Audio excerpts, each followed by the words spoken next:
Good morning students, welcome to vision WBCS। तो आज के तुम्हारे साथे 27 एप्रिल 2021 এর কিছু ইম্পর্টেন্ট কারেন্ট অ্যাফেয়ার্সগুলোকে নিয়ে আলোচনা করব, তার সাথে ইম্পর্টেন্ট ফ্যাক্টস এবং স্ট্যাটিক জিকে নিয়েও ডিসকাস করব। আর তোমাদেরকে জানিয়ে রাখি, প্রত্যেক দিন সকাল 8টায় কিন্তু ডেইলি কারেন্ট অ্যাফেয়ার্সের ক্লাসটি করানো হচ্ছে। অবশ্যই তোমরা প্রত্যেক দিন ক্লাসটি ভালো করে ফলো করার চেষ্টা করবে এবং যে সমস্ত প্রশ্ন এখানে আলোচনা করা হচ্ছে প্রত্যেকটা কোশ্চেন কিন্তু এক্সাম পয়েন্ট অফ ভিউ থেকে খুবই ইম্পর্টেন্ট। ভালো করে পড়বে, মনে রাখার চেষ্টা করবে এবং নিজেদেরকে একদম আপ টু ডেট রাখবে। ক্লিয়ার? আর ক্লাসটি শুরু করার আগে সকলের কাছে একটা রিকোয়েস্ট থাকবে, এখনও যারা আমাদের চ্যানেলটি সাবস্ক্রাইব করনি অতি অবশ্যই চ্যানেলটি সাবস্ক্রাইব করে দিও এবং পাশে থাকা যে বেল আইকনটি আছে সেটি প্রেস করে দিও।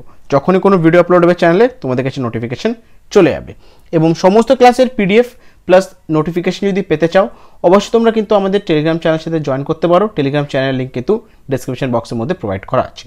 ক্লিয়ার? চলো, তো আজকের ফার্স্ট কোশ্চেন দেখে নাও কি আছে। The Varuna 2021 is the 19th edition of a bilateral Navy exercise conducted between Indian Navy with the navies of which country? তো Varuna 2021 যেটা ছিল 19 এডিশন একটা বাইল্যাটারাল নেভি এক্সারসাইজ। তো এটি ভারতের নৌবাহিনী এবং কোন দেশের নৌবাহিনীর মধ্যে এটি করা হয়েছে? তো সঠিক উত্তরে যাবে অপশন এ, ফ্রান্স।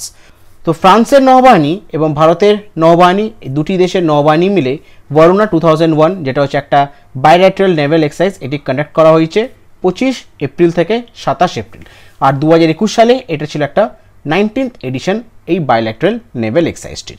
তো একটু দেখে এর ব্যাপারে, the Indian and French navy bilateral exercise Varuna 2021 will be conducted in Arabian Sea from 25th to 27th April 2021। তো ভারতের এবং ফ্রেঞ্চের নৌবাহিনী দুটি দেশের নৌবাহিনী মিলে একটা বাইল্যাটারাল এক্সারসাইজ, সেটির নাম হচ্ছে ভারুনা। আর এই ভারুনা হচ্ছে 2021 সালে ভারুনা হচ্ছে 19 এডিশনে বাইল্যাটারাল নেভাল এক্সারসাইজটি এটি কন্ডাক্ট করা হয়েছে অ্যারাবিয়ান সিতে। কবে থেকে? 25 এপ্রিল থেকে 27 এপ্রিল 2021। ক্লিয়ার? তো ফ্রান্সের ব্যাপারে একটু দেখে নিই আমরা।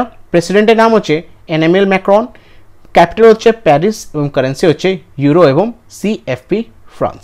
ক্লিয়ার? চলো, নেক্সট কোশ্চেন কি আছে। Prime Minister Narendra Modi launched a scheme for distribution of e-property card to rural population across the country on 24th April 2021. Name the scheme. তো আমাদের মাননীয় প্রধানমন্ত্রী শ্রী নরেন্দ্র মোদী একটা স্কিম লঞ্চ করেছে আর এই স্কিমের আন্ডারে ই প্রপার্টি কার্ডগুলো রুরাল পপুলেশনের মধ্যে ডিস্ট্রিবিউট করা হবে। মানে আমাদের দেশে যত রুরাল পপুলেশন আছে সেখানে ই প্রপার্টি কার্ডগুলো ডিস্ট্রিবিউশন করা হবে। তো সে কারণে আমাদের মাননীয় প্রধানমন্ত্রী শ্রী নরেন্দ্র মোদী একটি স্কিম লঞ্চ করেছেন, একটা যোজনা লঞ্চ করেছেন। কবে করেছেন? সেটা হচ্ছে 24 এপ্রিল 2021 সালে। তো কোয়েশ্চেন এখানে জিজ্ঞেস করেছে যে সেই স্কিমটির নাম কি? তো সঠিক উত্তরে যাবে অপশন ডি, স্বামিত্ব যোজনা। তো আমাদের দেশের প্রধানমন্ত্রী শ্রী নরেন্দ্র মোদী 24 এপ্রিল 2021 সালে একটা নতুন স্কিম বা একটা যোজনা লঞ্চ করেছেন। সেই যোজনাটির নাম হচ্ছে স্বামিত্ব যোজনা।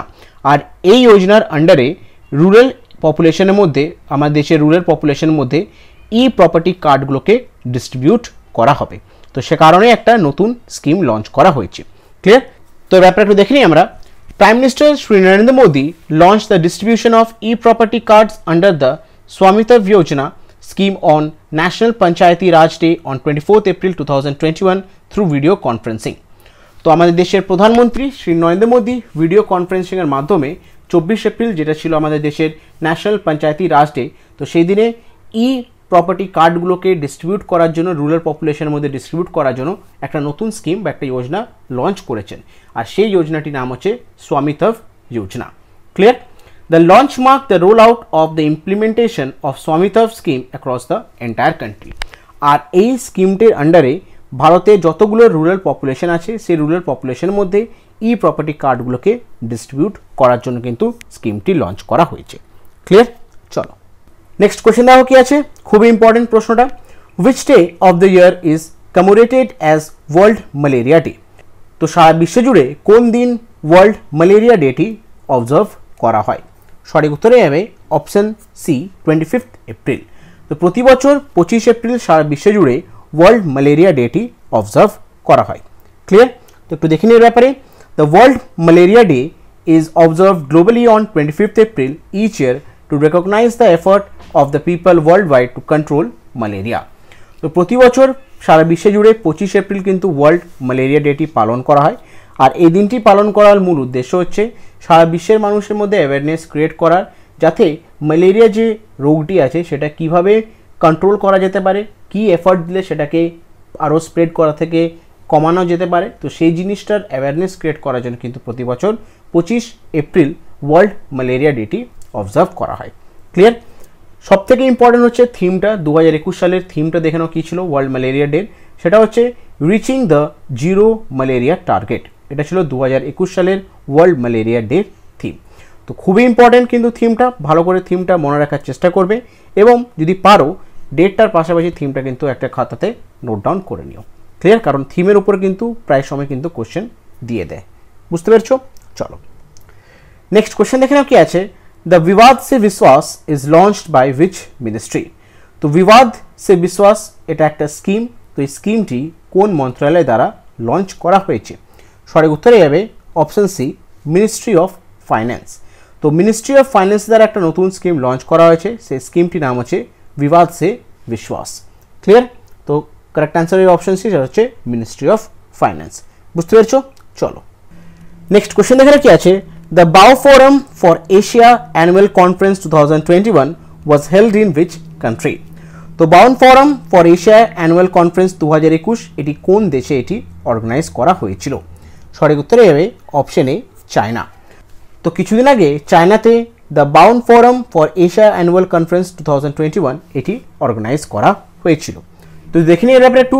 The Boao Forum for Asia annual conference 2021 was held in Boao, South China, Hainan province. তো সাউথ চায়নায় হাইনান প্রভিন্সে একটা জায়গা আছে, সেটির নাম হচ্ছে বাও। তো সেই জায়গায় 2021 সালের Boao Forum for Asia annual কনফারেন্সটি অর্গানাইজ করা হয়েছিল। ক্লিয়ার? তো চায়নার ব্যাপারে একটু দেখে নিই আমরা। ক্যাপিটাল হচ্ছে বেজিং, অফিসিয়াল স্ক্রিপ্ট হচ্ছে সিম্পলিফাইড চাইনিজ, প্রেসিডেন্টের নাম হচ্ছে জি জিনপিং এবং কারেন্সি হচ্ছে রেনমিনবি। ক্লিয়ার? চলো পরবর্তী প্রশ্ন দেখে না কি আছে। The United Nation recognized international delegates day is observed on which day? তো ইউনাইটেড নেশনের দ্বারা রেকগনাইজড একটা দিন, সেটি হচ্ছে ইন্টারন্যাশনাল ডেলিগেটস ডে। এই দিনটি কবে অবজার্ভ করা হয়? সঠিক উত্তরে যাবে অপশন এ, 25 এপ্রিল। তো প্রতি বছর 25 এপ্রিল ইউনাইটেড নেশনের দ্বারা একটা রেকগনাইজড দিবস, সেটির নাম হচ্ছে ইন্টারন্যাশনাল ডেলিগেটস ডে। এটি কিন্তু প্রতি বছর 25 এপ্রিল পালন করা হয়। ক্লিয়ার? তো একটু দেখে নিয়ে ব্যাপারে।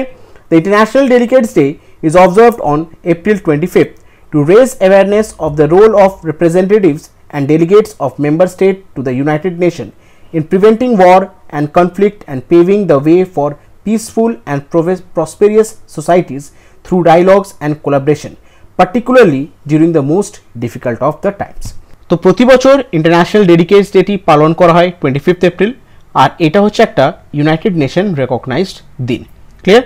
আর এই দিনটি পালন করার মূল উদ্দেশ্য হচ্ছে যতগুলো ইউনাইটেড নেশনের মেম্বার কান্ট্রি আছে, সেই কান্ট্রিজগুলো যারা রিপ্রেজেন্ট করে, যে সমস্ত ডেলিগেটসরা রিপ্রেজেন্ট করে, তাদের ইম্পর্টেন্সটা কতটা সেটার গুরুত্ব দেওয়ার জন্য কিন্তু ইউনাইটেড নেশন প্রতি বছর ইন্টারন্যাশনাল ডেডিকেটস ডেটি পালন করে 25 এপ্রিল। ক্লিয়ার? বুঝতে পারছো? তো ইউনাইটেড নেশনের ব্যাপারে একটু দেখে নিই আমরা। হেডকোয়ার্টার কোথায় আছে? New York, US. কবে গঠন করা হয়েছিল? 24 অক্টোবর 1945 সালে স্যান ফ্রান্সিসকো, ক্যালিফোর্নিয়া, ইউনাইটেড স্টেটসে, এবং সেক্রেটারি জেনারেল হচ্ছেন অ্যান্টোনিও গুটেরেস। ক্লিয়ার? চলো নেক্সট কোশ্চেন দাও কি আছে। Who has been awarded the prestigious Nelson Mandela World Humanitarian Award 2021 by the diplomatic mission global peace? তো 2021 সালের Nelson Mandela World Humanitarian Award দিয়ে কাকে এটি ভূষিত করা হয়েছে? আর এই অ্যাওয়ার্ডটি কারা দিয়েছে? সেটা হচ্ছে ডিপ্লোম্যাটিক মিশন গ্লোবাল পিস। তো 2021 সালের Nelson Mandela World Humanitarian Award দিয়ে কাকে ভূষিত করা হয়েছে? তো সঠিক উত্তরে যাবে অপশন বি, রুমানা সিনহা সেহগল। তো রুমানা সিনহা সেহগলকে 2021 সালের Nelson Mandela World Humanitarian Award দিয়ে ওনাকে ভূষিত করা হয়েছে। উনি একজন পেশায় সফটওয়্যার ইঞ্জিনিয়ার, বাট নিজেকে চেঞ্জ করে একজন সোশ্যাল এন্টারপ্রেনার হয়েছেন। তো সে কারণে ডিপ্লোম্যাটিক মিশন গ্লোবাল পিস থেকে তাকে 2021 সালের Nelson Mandela World Humanitarian Award দিয়ে ওনাকে ভূষিত করা হয়েছে। একটু দেখে নিই ব্যাপারে।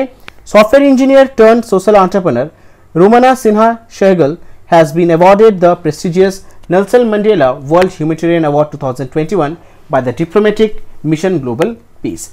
তো পেশায় সফটওয়্যার ইঞ্জিনিয়ার, কিন্তু এখন নিজেকে টার্ন করে নিয়ে একজন খুবই বড় সোশ্যাল এন্টারপ্রেনার। তো 2021 সালের রুমেনা সিনহা সেহগলকে Nelson Mandela World Humanitarian Award দিয়ে ওনাকে ভূষিত করা হয়েছে, একটা প্রেস্টিজিয়াস অ্যাওয়ার্ড।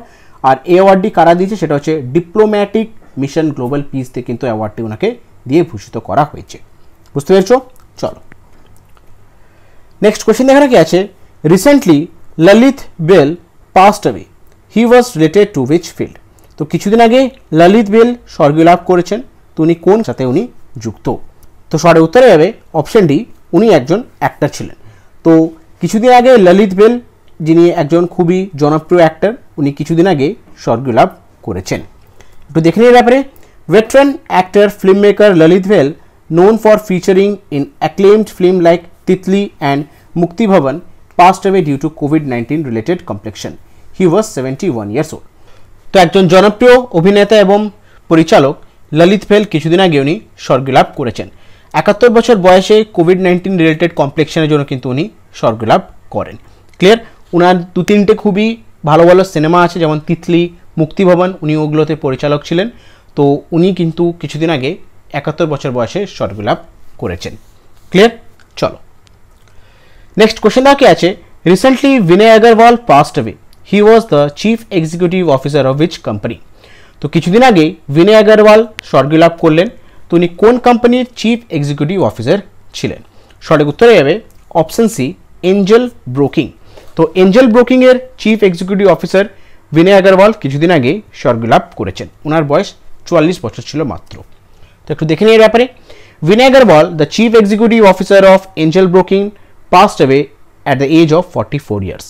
তো বিনয় আগরওয়াল, যিনি চিফ এক্সিকিউটিভ অফিসার ছিলেন এঞ্জেল ব্রোকিং কোম্পানির, তো উনি 44 বছর বয়সে উনি স্বর্গীয় লাভ করেছেন। ক্লিয়ার? চলো আজকে শেষ প্রশ্ন দেখানো কি আছে। What is the theme of this year World Veterinary Day 2021? তো ওয়ার্ল্ড ভেটেরিনারি ডে 2021-এর থিম কী ছিল? সঠিক উত্তরে যাবে option A, the veterinarian response to কোভিড-19 ক্রাইসিস। তো এটা ছিল 2021 সালের ওয়ার্ল্ড ভেটেরিনারি ডের থিম। তো একটু দেখে নিয়ে ব্যাপারে। World Veterinary Day is widely observe annually on the last Saturday of April every year across the world. This year it falls on 24 April. তো সারা বিশ্ব জুড়ে প্রত্যেক বছর এপ্রিল মাসের শেষ শনিবার কিন্তু ওয়ার্ল্ড ভেটেরিনারি ডেটি পালন করা হয়। আর এবছর 2021 সালে কিন্তু এটি পড়েছিল কবে? 24 এপ্রিলে। আর ইম্পর্টেন্ট যেটা সেটা হচ্ছে থিম। আমি গত ক্লাসে কিন্তু আমি ডিসকাস করেছিলাম ওয়ার্ল্ড ভেটেরিনারি ডের ব্যাপারে, থিমটা তোমাদেরকে বলা হয়নি, তো থিমটা তোমাদেরকে আমি একবার বলে দিচ্ছি আরেকবার। আর 2021 সালের ওয়ার্ল্ড ভেটেরিনারি ডের থিম ছিল the veterinarian response to the কোভিড-19 ক্রাইসিস। এটা ছিল 2021 সালের ওয়ার্ল্ড ভেটেরিনারি ডের থিম। খুবই ইম্পর্টেন্ট, ভালো করে কিন্তু মনে রাখার থিমটা চেষ্টা করবে। বুঝতে পারলে? তো এগুলো ছিল আজকের বিশেষ কিছু কোয়েশ্চেন কারেন্ট অ্যাফেয়ার্সের উপরে, যেগুলো তোমাদের সাথে আলোচনা করলাম। আশা করছি প্রত্যেকটা কোয়েশ্চেন তোমরা বুঝতে পেরেছো এবং আমি তোমাদেরকে বুঝাতে পেরেছি। এরপর তোমাদের একটা ইম্পর্টেন্ট কাজ হচ্ছে, যদি পারো, যদি সময় পাও, অবশ্যই তোমরা কিন্তু কপিতে এগুলোকে একটু নোট ডাউন করে নিও। পরবর্তীকালে যখন তোমরা অনেকগুলো কারেন্ট অ্যাফেয়ার্স এক জায়গায় পেয়ে যাবে, সেখান থেকে তোমাদের পড়তেও এবং জিনিসটা বুঝতেও সুবিধা হবে। তো সে কারণে তোমাদেরকে রিকোয়েস্ট করে বলছি, জিনিসগুলো পারলে একবার খাতায় নোট ডাউন করে নিও। ক্লিয়ার? আর একটা ইনফরমেশন তোমাদেরকে দেবো, প্রত্যেক দিন প্রত্যেকটা ক্লাসের কিন্তু নোটিফিকেশন প্লাস তার পিডিএফ, ক্লাসের পিডিএফগুলো কিন্তু টেলিগ্রাম চ্যানেলে শেয়ার করা হয়। এখনও যারা আমাদের টেলিগ্রাম চ্যানেলের সাথে যুক্ত হওনি, তারা অতি অবশ্যই কিন্তু টেলিগ্রাম চ্যানেল জয়েন করে নাও। লিঙ্ক কিন্তু তোমরা পেয়ে যাবে ডিসক্রিপশন বক্সের মধ্যে। বুঝতে পেরেছো? তো আজকে ক্লাসটা আমি এখানে শেষ করছি। ক্লাসটি যদি ভালো লেগে থাকে, ইনফরমেটিভ লেগে থাকে, অবশ্যই সকলকে রিকোয়েস্ট করবো ভিডিওটা লাইক করো, নিজের বন্ধুবান্ধব গ্রুপসের মধ্যে ভিডিওটা শেয়ার করো। আর এখনও যারা চ্যানেলটি সাবস্ক্রাইব করোনি, অতি অবশ্যই চ্যানেলটি সাবস্ক্রাইব করে দিও এবং পাশে থাকা যে বেল আইকনটি আছে সেটি প্রেস করে দিও। যখনই কোনো ভিডিও আপলোড হবে চ্যানেলে, তোমাদের কাছে নোটিফিকেশন চলে যাবে। Thank you.